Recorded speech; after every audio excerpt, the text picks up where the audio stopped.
Hey guys, in this video I'm going to be talking about boat waxing 101 and kind of some basic rules and principles behind that. Obviously we want to start with a good wash, super important. After that's done, you want to determine the level of oxidation. This boat obviously is heavily oxidized. It's been years since it's been waxed and a good compound and polish is needed. The boat I'm going to be working on today is this Conquest 285 that has little to no oxidation. This is an annual wax we do for this client. And with little to no oxidation, we can use this polisher, which is an orbital buffer. The product I'm using here is Meguiar's Flagship Premium. It's a polymer-based sealant made for boats and RVs.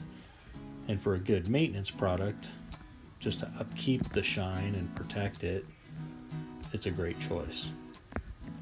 So I get the question a lot, how often should I wax my boat?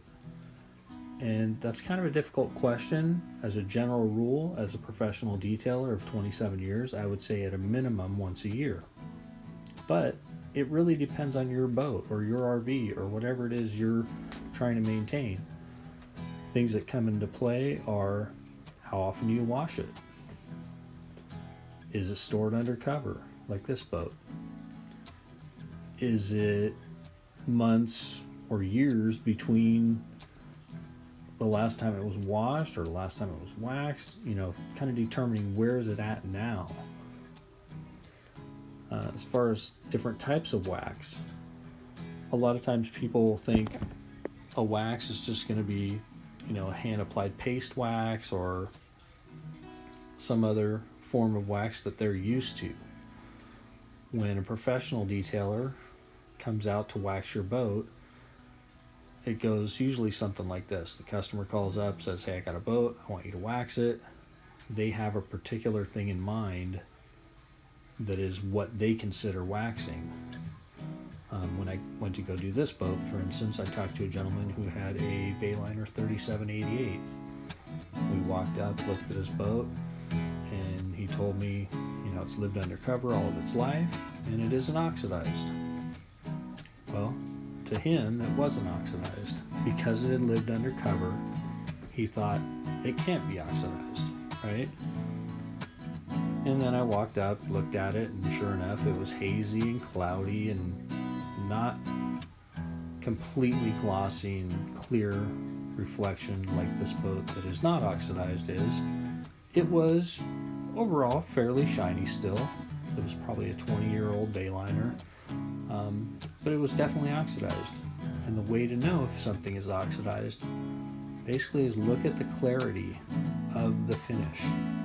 Can you see a clear reflection of whatever is sitting next to it when it's clean and dry? If you can't, then it's oxidized. To some degree or another, that lack of clarity, that distortion, that flatness, dullness, that's what oxidation looks like. So if you're trying to get your boat to look shiny, glossy, and reflective, and it's currently oxidized, what I'm showing here may or may not get what you need done. This particular method and process and product that I'm using here will bring out light to oxidation.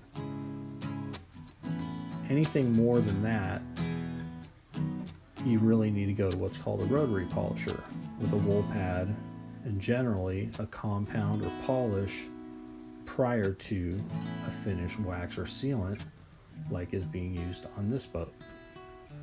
So just knowing a little bit more about what oxidation is, how to get it out, what the steps are, that kind of all goes hand in hand with how often should I wax my boat.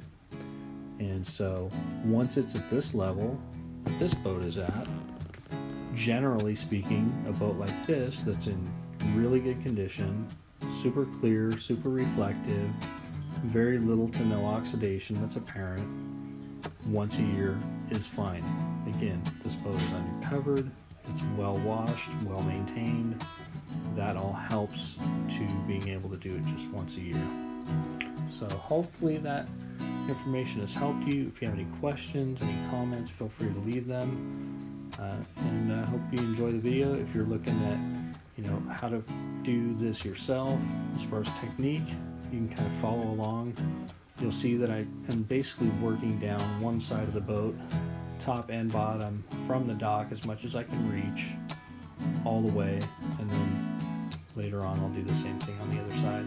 And then of course the top sections are done from on board the boat. You'll notice the boat here is kind of getting away from me a little bit, and working on the water definitely has that drawback. This boat took 2 full days of working on it to get it done, and actually I'm going back tomorrow to do the very front bow section of the hull, because the way it was tied I couldn't get to that. It extends a little bit past the dock, so we're going to turn the boat around. I'm going to come back and do just the last 4 or 5 feet on either side of the bow. Anyway, thanks for watching. Hope the information was helpful.